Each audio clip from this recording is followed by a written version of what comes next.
welcome to the Resilient Minds podcast, everybody. I'm really excited and grateful because today we have, Trevor Blake on the show. It's gonna be a great episode. But for those that you haven't, so first of all, where are you coming in from, Trevor? So right now, I'm English, so I'm a Liverpudlian, but I live in Southern California now, which is like it's just another world.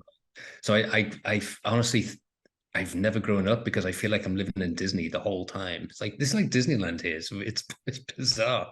So coming from concrete jungle of Liverpool city centre to here is quite incredible. I love it. And I think that this is the thing is I love that you bring up this idea of, Walt Disney and we get to like really create this magical place on earth by just being involved. And for those that you don't that may not know you, I'm just gonna quickly share a little bit about, you, Trevor. For those of you that don't know, Trevor is an entrepreneur, author, speaker known for his work in the field of just genuine business and personal development. He's also a New York Times bestseller author of the book called Three Simple Steps, a map to success in business and life, which has really gained a lot of recognition for its practical and actionable advice on really stepping into what success and happiness looks like. So, obviously, not obviously, but for me, it's obvious. This amazing man also has done a lot of work with regards to post-secondary. So, MBA, as well as a degree in radiation physics and nuclear medicine. So we got, a brilliant mind sitting with us today. Not just a resilient mind, but a brilliant mind. Started his first business at the age of 43 and went on to sell three businesses for over 300 million with zero employees. So, this is something major, especially, the other day we had Mr. Ken Honda, who talks about happiness and money. And today, we're talking about, how we can really grow up in poverty and virtually recognize that there's the advantages to life are the ones that you decide and commit to putting in. So I'm really excited to, talk about the entrepreneurial ventures you're developing and writing about, and what's next for you, and how you continue to move this fulfillment and this mission forward, brother. And how, not how, why this is so important to you. So Actually, that question's a better question. The why is a much better question, I think, for me. So thank you for the introduction. You make me sound like some kind of hero. It looks like I have a halo behind me. I got a Jesus complex right now or something. So it's nighttime here, so it's 6 o'clock in the evening here. And here in California, there's no hint of night. It's just like someone flicks a switch and it goes, done, you finished. Dark. It's nighttime. So it's nighttime here, so I've got this big light in front of me. So apologize if it looks a bit weird. No, you're good, bro. You're good, bro. It's good to have you, man. I'm really grateful. Yeah, this is going to be good fun. It's going to be a good chat. I love doing podcasts. So everything you've said is absolutely on point. So yeah, I mean, the thing is about entrepreneurs is we're not born in entrepreneur school. We don't go to Hogwarts entrepreneur school or something like that. We're typically people who see something that's wrong and fix it, right? So that's what I'm a fixer. And as a kid, I wanted to fix my life because I grew up poor. My dad was unemployable. He wasn't a bad guy. He never abused anybody. He didn't drink. He didn't have money to drink or anything. He was a smoker, but he just gave up on life after the Second World War. He kind of just, what's the point? And so he was unemployable. And my mum was diagnosed with cancer when I was 7, and we thought she was going to die every day, and she didn't. She was an amazing woman. Most of my success in life I dedicate to her because she showed me the power of indefatigable. She showed me, the feminine energy. And I've tapped into that my whole life. And it's it's the thing that's the secret sauce to any success that you might, people look at other people and they say that, okay, this guy's successful, this woman's successful.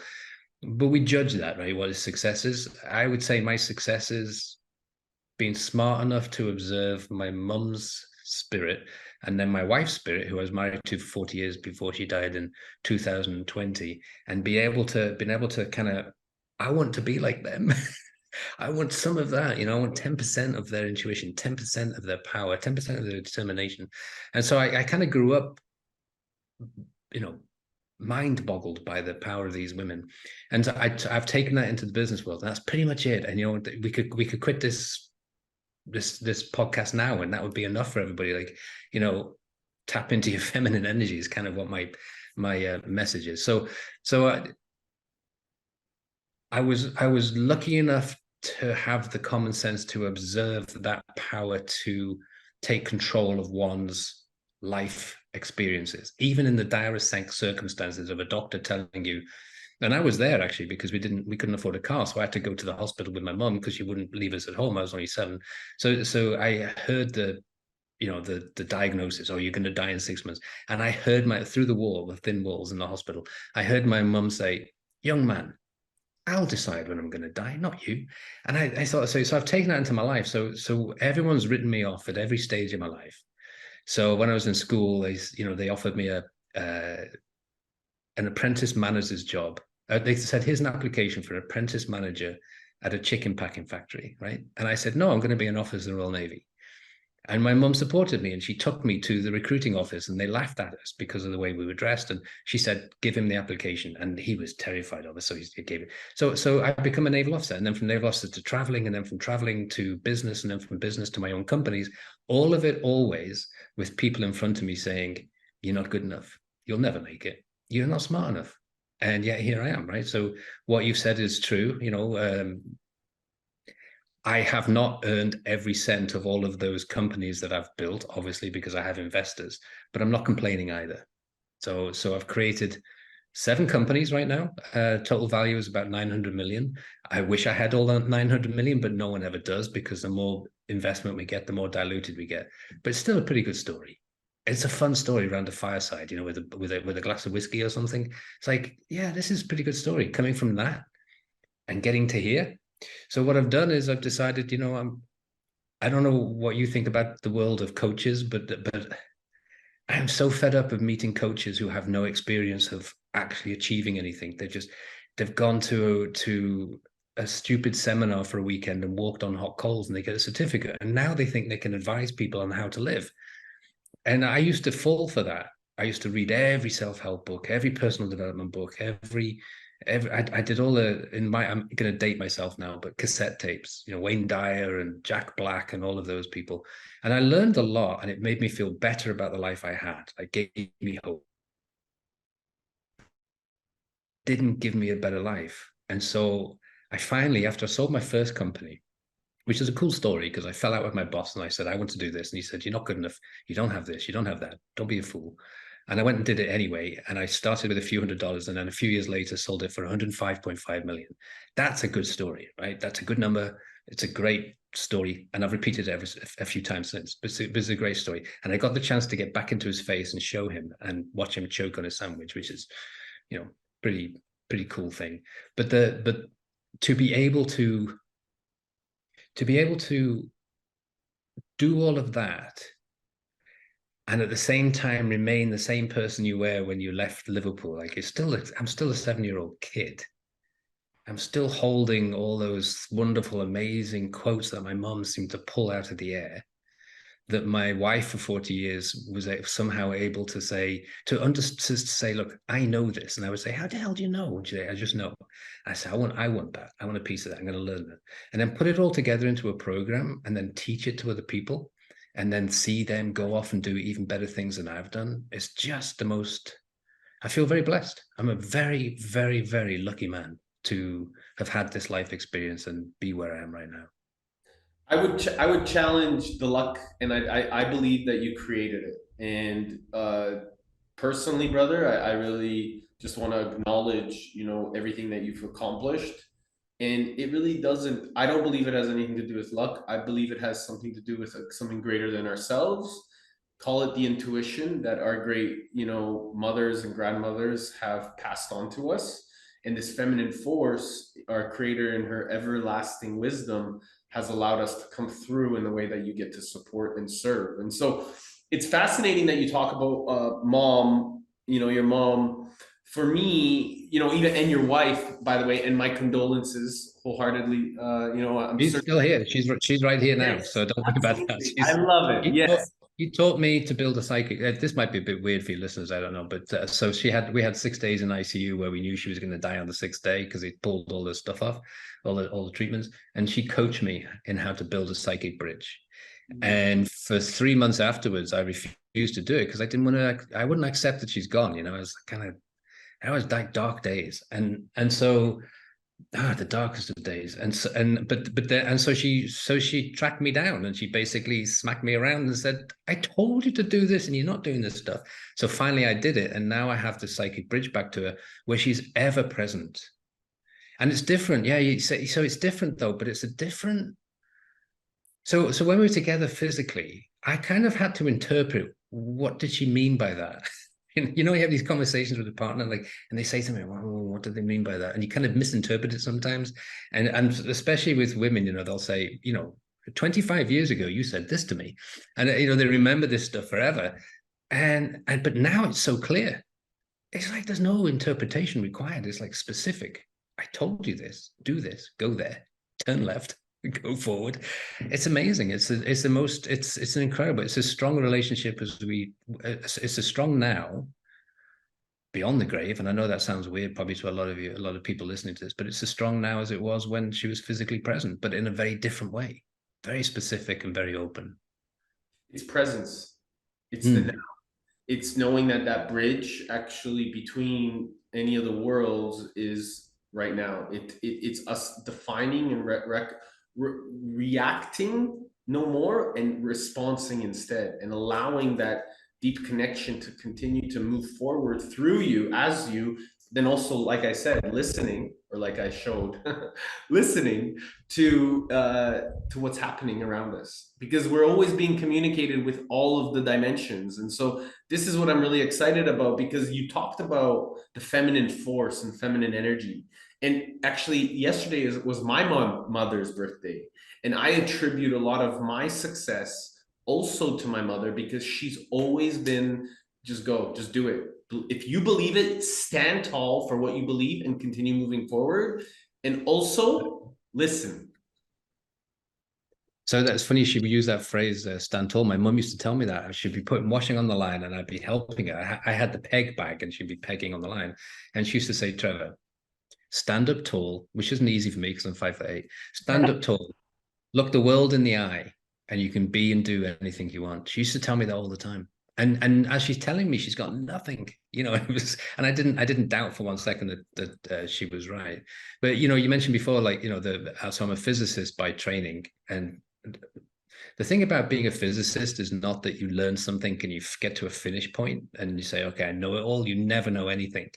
So the thing about being a physicist is you're constantly curious about how and why things work, and it's a lifelong thing. It's an obsession. It's like, it's food, it's gastronomy. It's just, you just always want to know more and get more and taste more and feel more. And so one of the things you learn or I've learned in physics, you know, comes from, and this is in my at trevorgblake.com. I have a transformation experience course. It's not really a course, it's an experience. And be more. Yeah, and it takes 30 days to figure that bit out, right? Yeah. To be instead of do. You know, it's like that's a massive thing that you're saying. So I mean, if people get nothing from this, they should listen to what you just said, Eric. Is that to be more and do less is pretty much one of the secrets of success, in my opinion, success with balance. But one of the things in physics is that string theory tells us in order for anything to exist at all, it has to exist in multiple dimensions, at least 10. Today, we think even 28, okay? So when you take that backwards, you think, okay, so our physical bodies disappear, fine, fantastic, goodbye. But we haven't gone. We're in multiple dimensions at the same time. It's just that this physical dimension that we're so fixed on as humans, talking over a monitor, you know, we're fixated on this. So when suddenly one of us disappears, it feels like it's over. It feels like it's gone. And what I've discovered, you know, is that what science has told me, that in order to exist, we have to exist in at least these multiple dimensions, is absolutely true, because I can now communicate, because I've done the work finally. I've done the work that Lynn told me to do 2 years ago. I've finally done it. And so now I can say, okay, so I can actually connect with this other dimension. And it's not weird and it's not woo-woo, because I'm a scientist, I'm a cynic, and I need to prove it, right? So, but I'm living that existence right now. And a great example of this would be um, 18 months ago, Lynn's words are, "You keep bumping into stuff," and that meant that I was making a fool of myself.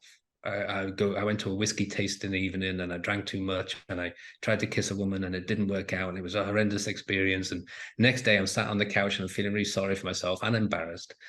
And Lynn whispers in my ear and she says, "It's time to text Jess." Now, I'd only seen Jess once and had seen her online. She's a member of the transformation. She was then a member of the transformation experience. So I'd asked her to become it because she's a world-renowned artist and an illustrator. I'd asked her to do an interview with me for the benefit of everybody else. That was all. That was the only connection we had. And Lynn said, "Send Jess a text." So I did. From there to a week in advance, I find myself, Jess is in Canada. I'm in Southern California. I find myself in this town in the middle of nowhere in Canada. I don't know what I'm doing or why I'm doing it. And I'm You know thinking, what this the is it. town's called? I am a stalker. Do you know what the town's called? The who? The town in Canada? Kelowna. I love Kelowna. Amazing. You know I'm born in Edmonton. No, I did not know that. So there you go. No, so she was in Kelowna. She's not from Kelowna. She was born in Yellowknife, uh, and left there very young, which apparently I'm told is it's incredibly freezing cold. And then lived in Vancouver for a while, and then and she worked for Disney in Kelowna. They had a studio there, and so I went up on this pretense of saying, we've got a project, let's work on it together. I wanted to illustrate the transformation experience, and that was it. Exactly what happened with me and my first wife. My mum introduced me to my first wife, and I was smitten in that second. Exactly the same thing happened, and we got married in November last year. Now, none of that is possible without that connection, right? And so for psychics or for transformation people, they would say it's a spiritual connection. But for me, I'm a scientist. For me, it was pure fact, science, a proper connection. And I think it's a beautiful story. I hope that inspires some.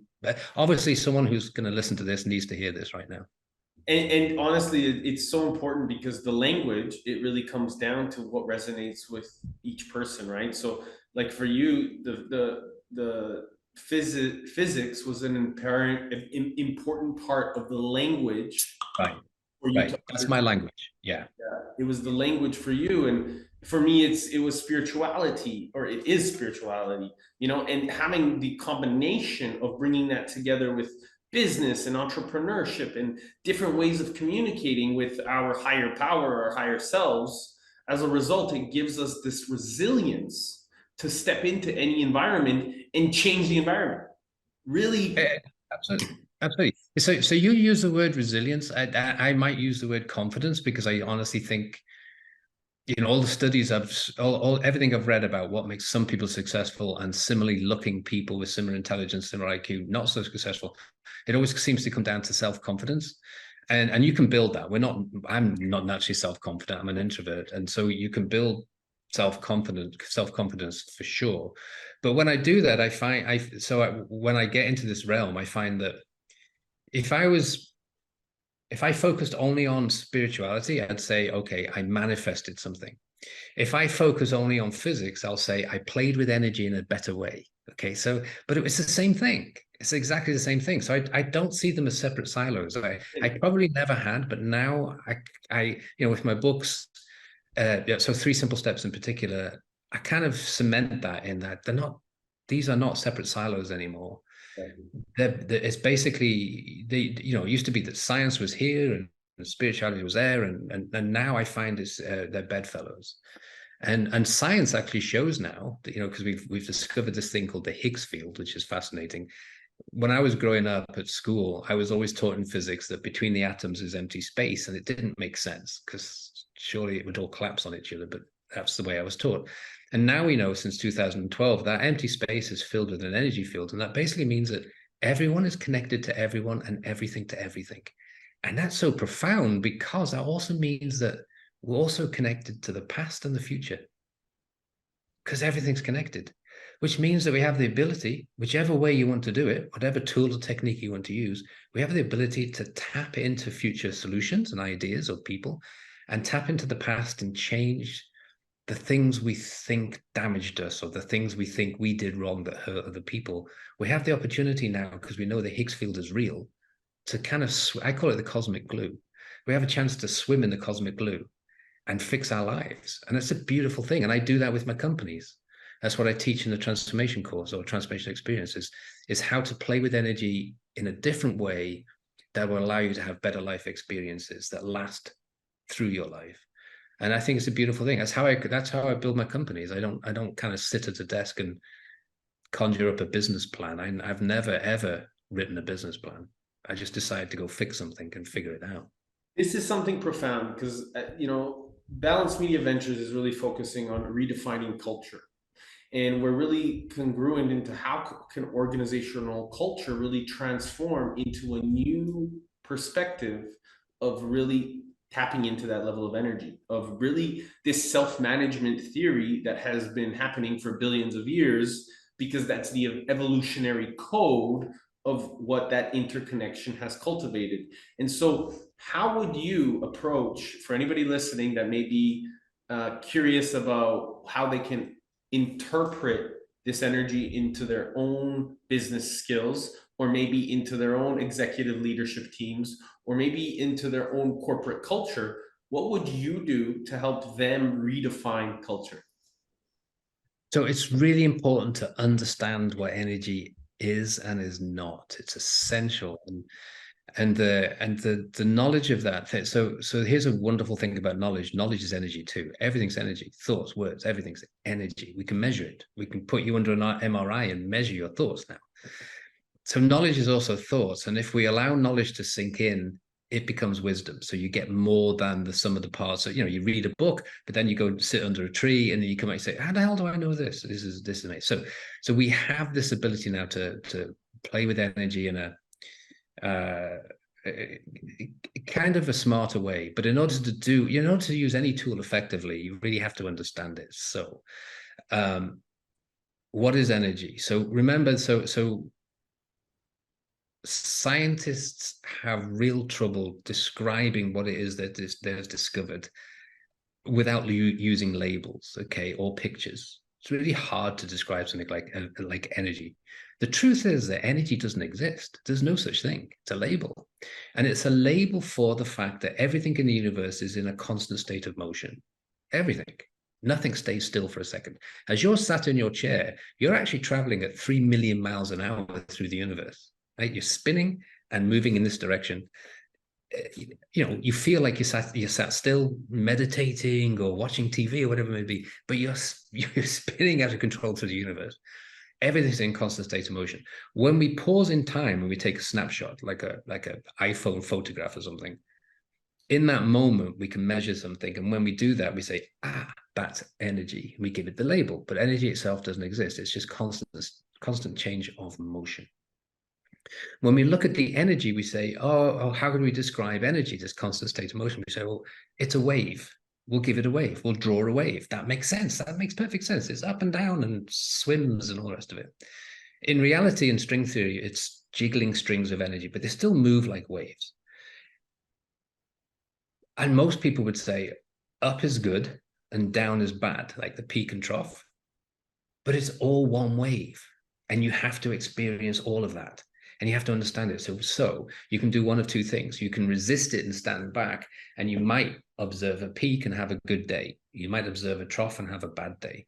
But if you flow with the energy, you won't notice good or bad. You'll just be flowing. And so when it comes to building a business, what I do is I focus on the fact that this business is just energy. Energy works according to the laws of energy. These are finite laws. They're not nonsense laws like law of attraction or habits or stuff like that. The oldest trick in the book is to give some feel-good ideology to someone who wants to hear this particular thing and then call it a law or a secret. This is real science, right? It's irrefutable. So the laws of energy say, and this is also the definition of magic, by the way, that energy can neither be created nor destroyed, I love it. only converted into another form. Say again, sorry. So scientifically, the law of energy is that energy can neither be created nor destroyed. Whatever exists, exists. It can only be converted into other forms. Like Einstein would say, matter and energy are brothers, close relations. The definition of magic is the conversion of one form of energy into another form of energy under the power of will within the laws of nature. Hmm. That's a scientific definition. That's Aleister Crowley, who some people consider to be an occultist, but that's a beautiful definition of how we do things. And So in business, that's what I do in business. if what you said earlier, that energy doesn't exist, and No, energy exists. Energy can neither be created nor destroyed, but energy itself is not a thing. We just label it. so So energy the is creation innate. of everything, the creation So of everything, we will say, and the textbook will say that's energy because we have to label it. Like if we'd say that's a fermion, that's a boson, but none of it is a thing. They're all jiggling and moving all the time, and we are an expression of how things jiggle, basically. like energy in motion, so emotion, Yeah, right? that's exactly what it is. That's what we experience as human beings, three-dimensional, five-sensory human beings. We say, "Oh, I feel sad," or "I feel happy," but we actually don't do any of the. We don't. We create that, right? So we convert. So an emotion actually uh, a cascade of hormones through the blood. And so, as you brought it up, I know, and I'm pretty sure not many people know this, but this comes from a book called "My Stroke of Insight" by Jill Taylor. She was a neuroanatomist who treated stroke patients and then had a massive stroke herself, and fought her way back from that, and now is practicing again. So, brilliantly inspiring story. And what she points out in this incredible heroic journey is that we have the power within ourselves to remake everything, and that all the energy in the universe that exists, it already exists. It can neither be created nor destroyed, but it can be converted into another form. And so we just do that little bit by little bit by little bit, and we're able to create the life that we want. And that's where the magic comes in. I always say that, you can't believe, if you don't believe in magic, and you're on this little speck of dust that travels, like you said, 300 million miles per second around the core of the sun. uh that's the epitome of magic, you know and I think that this is something that is fascinating, because more people can tap into it if they do this journey of internal benefit that can help them identify their intuitive behavior of the feminine nature that we talked about so beautifully at the beginning of the conversation. So, how can somebody, or why, again, why should somebody focus on illuminating this prosperity and abundance that they inherently have within themselves, so that they can start to create it in the physical form? So it's all choice, and so we're amazing as human beings. We have these neurons that no one else has, no other species has. So at the back of our brainstem, we have these neurons that together form a thing called the reticular activation system. And in the front of our lobes here, and only us and reptiles have them. In the front of our brains, we have these things called mirror neurons. Only ourselves and one species of primate apparently have them. And so most people aren't aware of these and so don't use them. And so they work for us thinking they're doing the right thing. They don't have emotions, so they're just doing. So the reticular activation system works a bit like a Google algorithm, but very, obviously much faster and much smarter because it's a biological computer. So, with Google, what you pay attention to, you get more of. And so let's say you type on something, you want a pair of slippers and then you decide not to buy. The next day you get all of these adverts all over your screen for slippers. Okay. Because Google has watched what you're paying attention to and is trying to give you more of that. Well, this part of our brains does exactly that for us. So you get into a loop of the same patterns of behavior. So this part says, oh, my host is really interested in sensational news headlines, or debt, or complaining, or family problems, and you just get more of the same, more of the same. So you have to learn to reprogram this. It's a transformation experience is all about pretty much the whole experience. There's different tools, there's 34 tools there is, but it's about how to get this thing to work for what you want and not what you don't want. And then these mirror neurons give us a huge advantage over every other species on the planet, and that is that we're able to observe and copy. Whereas most species, I used to work on a farm and I used to watch a sheep go through a gap in a fence and fall into the water. And I'd watch the other sheep, instead of getting in a huddle and saying, "Did you see that? We shouldn't do that. That's not good for us." They all followed one after the other. And I'd have to run like crazy, jump over the fence and grab the sheep and put them back in the field because they don't have the mirror neurons. Whereas as humans, we do. We can watch someone put the hand on a hot stove and we know not to do that. That stove is hot. It's a very unique set of abilities. So we can use these mirror neurons to observe the good behaviors of those who've gone before us and say, okay, I want to be more like that person. What did that person do? How did that person behave? What were their likes? What were their dislikes? How did they spend their time? And I can go and do that and I can mimic that and I will become like that person. It's that simple. With the reticular activation system, we have to become very diligent in what we expose these neurons to. So I'm not going to put the news headlines on anymore because I don't want that in my life. I'm going to read biographies. I'm going to watch more inspirational stuff. I'm going to surround myself with people who aren't a bunch of moaners and complainers. And that's how we get out of our version of quicksand and start to build the type of life that we really want, but we can't understand why it hasn't arrived yet. What did I do wrong? Most people say, but I'm a good person. What did I do wrong? Why am I in debt? Why are my relationships so rubbish? And it's all because we're allowing this part of the brain and this part of the brain to control us. Whereas once you realize that these things exist, and then you work out there's a few tools and techniques that I provide that can change how we interact with this part of us, including talking to it, everything changes. So I had to do that as a kid because I was living in poverty and had this sense of lack. And the school says this is all you're capable of, and my family says, don't get too ambitious, son. I don't want you to make a fool of yourself. And the friends are laughing at me when I would say what I wanted to do in life. I had to retrain this part of my body. I learned this from biographies. I had to retrain these neurons and expose myself to different experiences. And then I found myself almost like caught in a tractor beam, and it would drag me to all of these new experiences, including building businesses. That is what I wanted. And I'm not saying that building a business is utopia or anything like that. Just it's what I wanted to do for me. Other people might want to be in art or music or whatever it may be. But to get from where we are to where we want to be, we have to work with the mirror neurons. We have to work with the reticular activation system, the brainstem, and reprogram and reprogram and reprogram. It sounds like a lot of work. It's not. It just requires a bit of discipline. I love this. So I have a question based off of that. So the mirror neurons and the reticular activating system from the brainstem, how would that also then associate itself to the heart's intelligence and the 20,000 neurons in our heart brain?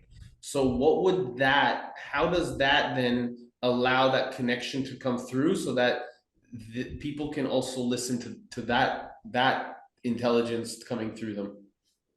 It's a great question, Eric. And so I called you obviously know this, so you probably wouldn't have brought it up, but the heart sends more messages to the brain, more signals to the brain than the brain sends to the heart. The solar plexus send more messages to the brain and the heart than both of those two together. So I call this a torso wand. Okay, think of it like a saber, like it has Star Wars or something, like, which I've never watched, but I know there's a saber involved in it somewhere. So I consider this connection, the brain, the heart, the solar plexus, to be like a torso wand.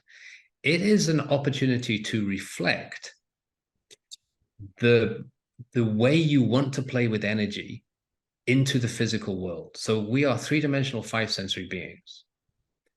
Hoorah, right? So we know that in order to exist, we have to exist in 28 dimensions. We only know 3. It's pretty limited.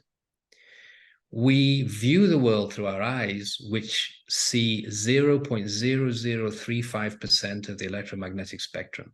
There's 300,000 times as much stuff right in front of us that we can't see. So when we decide we want something, okay, I want to experience flying on a private jet. Okay, let's say that's something that we set as a part of an intention, something like that. Then we use the torso wand, this connection, to say, reflect that in my physical experience. Because all it is illusion. The jet's an illusion, my body's an illusion, I'm an illusion. I'm consciousness reflecting in a 3-dimensional, 5-sensory world, which is built out of the fact that we all travel in cosmic glue, and when we're all made from the same stuff, when you get down to the basic building blocks, there's only two: fermions and bosons. And when fermions slow down in the cosmic glue, it creates a sense of solidity, a sense of matter. If we didn't slow down in the cosmic glue, we'd probably have a great life, but in somewhere else, in another dimension I can't understand. So by the fact that we slow down in cosmic glue, we get to have a kind of sticky, gluey, three-dimensional, five-sensory experience. But it's fun. There's a reason why we keep coming back. It's an experience. It's great.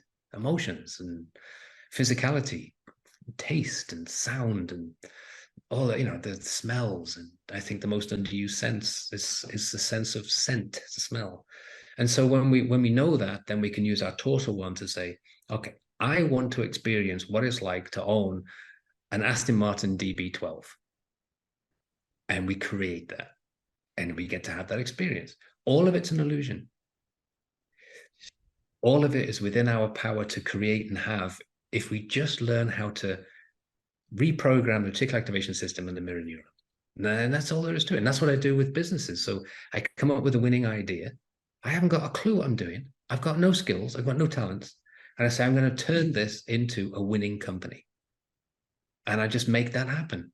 And it happens. It happens in spite of me, in spite of my fear, in spite of my self-doubts, in spite of all of the flaws that I have. And I have as many as anybody, which is why I developed transformation experience in the first place. I'm the one that needs it the most. And so I use everything every single day. But I'm having this incredible adventure, which I know is the illusion of a physical adventure. But I'd much rather, some people say to me, well, are we holograms? And I would say, I don't care. I want to be a happy hologram. And other people would say, well, are we in a video game? I don't care, but I want to get to the top level. I don't want to get shot in the first one, the first level. And so that's all it is about, I want to have this experience for as long and as much as I can have. And then when it's over, and I'll go back and do it again. How do you feel it's important to why do you think I keep asking how the mind, why do you think it's important to follow this feeling of wanting to have that happy experience and also doing it with people that are of the same awareness, or at least wanting to create rather than destroy? So one of the things that I caution at the beginning of the transformation experience is that you need to commit to this, because when you commit to it, everything's going to change. And by everything, I mean the propensity or the possibility that you're going to live in a different place, that you're going to have different people around you, that your family may or may not come with you, may or may not support you, that your job is most certainly going to change. Because most people are doing a job that they didn't think they'd be doing when they were 4 years old. The dream got lost somewhere along the way. And so when you pursue your dreams, everything's going to change around you. And I caution that you've got to be prepared for that, for absolutely everything in your life to change. It will always change for the better. You'll always look back and say, thank goodness all that happened. I see now how it all fits together. But you have to be prepared that everything in your life is going to change in order for you to move forward to have the life of your dreams. I do meet some people, and they do come into the transformation experience sometimes, who say, I really want this. I really want something. And they describe what it is. But I'm not prepared to change this aspect of my life. It doesn't work like that. That's just like putting a spanner in the works. It's like, so I want this car to work, but I'm not prepared to put wheels on it.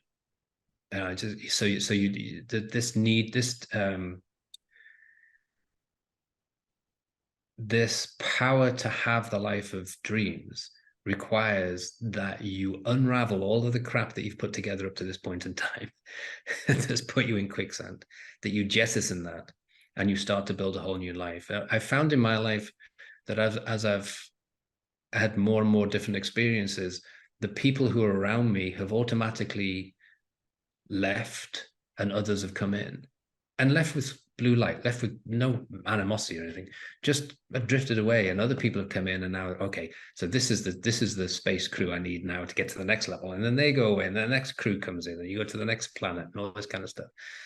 So that's for me the most important thing, is to is to accept that when we play with energy in a different way, we are telling life that I'm no longer want to be subject to randomness and chance, that I want to choose my experiences.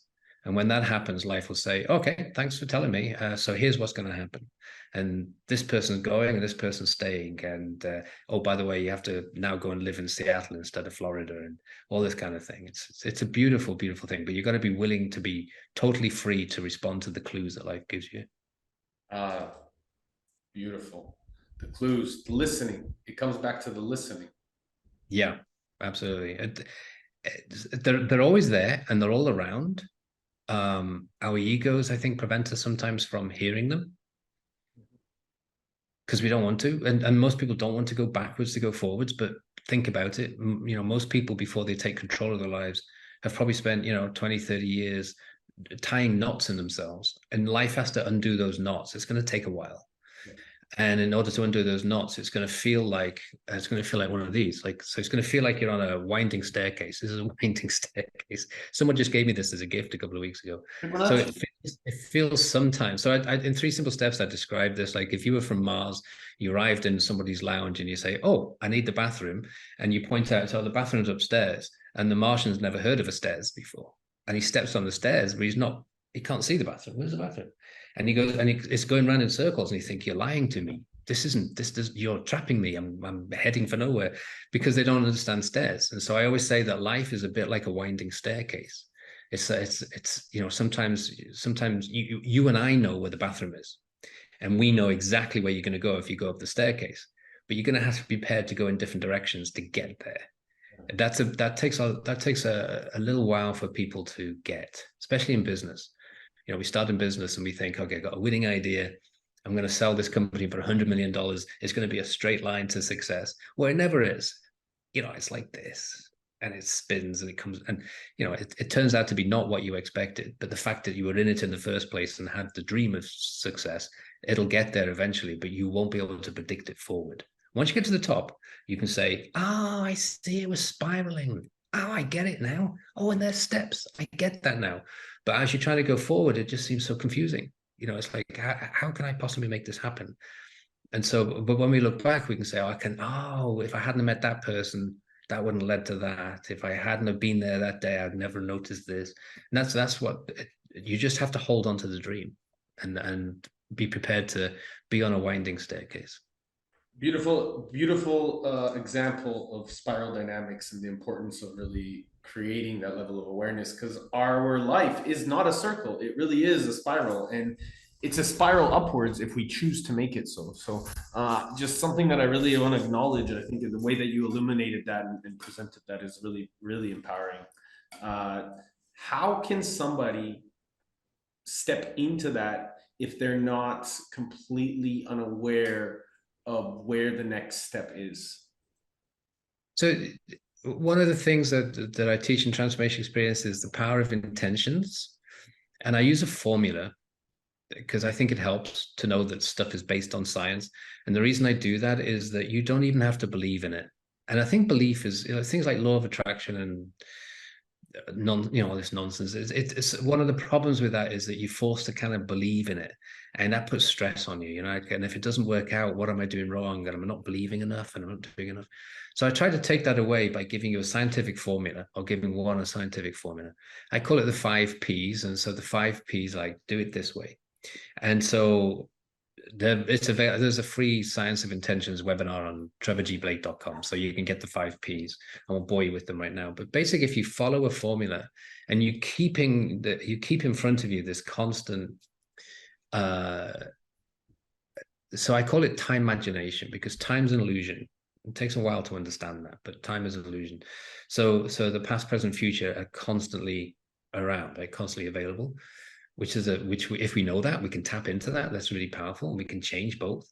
So I have this technique called time imagination, in which we create a movie, and in this movie in our heads, we identify, what do we want, what do we want to have, who do we want to be, and how do we want to feel when we get there. and we create a little a little script, a little mind movie of what a day in the life looks like when that happens. And we play that constantly, whenever we get knocked back or whenever something happens that we're not expecting. Or so we just play this movie the whole time. That science of intentions is incredibly powerful, and it's what takes you from where one is now to where one wants to go, but in a clever way that pulls it into the present. So we work in past tense, we work in present tense. I know this sounds all kind of woo-woo, but it's 100% quantum physics. So if people want to know about that, just go to trevorgblake.com and get there's free webinars on there, and you can figure out how to say, okay, so I want to be an astronaut. So here's how I do it. And then you set the mini mind movie and you work it backwards into the present. And it just shows up. How does it show up, or why does it show up? Because in order for anything to exist, it has to exist in multiple dimensions. It's hard to create something in a physical dimension and have it show up in all the other dimensions. It's very easy to create it in the other dimensions that aren't physical and have it just show up in a physical dimension. It just shows up. I think there's something beautiful to be said that you can't see what you don't have. So if there's something that you admire in somebody else, and oftentimes that physical expression or the way that that individual or people or community is showing up, as a result of seeing that and getting closer to that and getting more curious about it, it then allows you to really attain that knowledge by listening and by observing, because we're all children at the end of the day. If we choose to let the blocks or the traumas go, we can then start to really comprehend what's coming in and allow these teachings, these mirrors to come through. Because I really believe that, like you said, a belief is a poor substitute for an experience. Once you have the experience, it's like embodied. It's who you are. It's how you feel. And this now allows you to then start to like walk the path with ease and grace, and then everything starts to show up. Right? It does. And so you mentioned about, so you have to shoot the past a little bit. I have a technique called shoot the past. So oftentimes the experience we had in the past, forms what we think is possible right now. Okay. And so I know I'm preaching to the choir here, but I'm kind of just saying it out loud for everybody's benefit. So one thing we can do is understand that time's an illusion, and we can run into the past, and we can pick an event that we either made a fool of ourselves in, or we felt somebody hurt us, and we can remake it in the past, and we can just give each other a hug. And then we can come back. I know I'm kind of paraphrasing this, but I have all the animations in Transformation Express. I love it. We can come back into the present, and guess what? Everything's changed. And the anchor of that has sometimes you can make it disappear, but sometimes it just lessens. And it's the anchors of the past that oftentimes prevent us from getting to where we want to be, because we keep focusing on it. And when people don't understand that time's an illusion, they think, oh, that happened in the past. But the thing is, when you think about it in the present, it's like it's just happened again right now. Right, thinking about my great aunt who told me I'd be useless. I'm thinking about that now. Right now, I feel useless, and so it happens. Like it's like self-sabotage every second of every day. So I have this thing called shooting the past, where we go into the past and we change the event in our imaginations, even though it's a lie, and we hug each other and everything's fine. And the number of emails I've had from people that say, "You'll never guess what," but I always guess.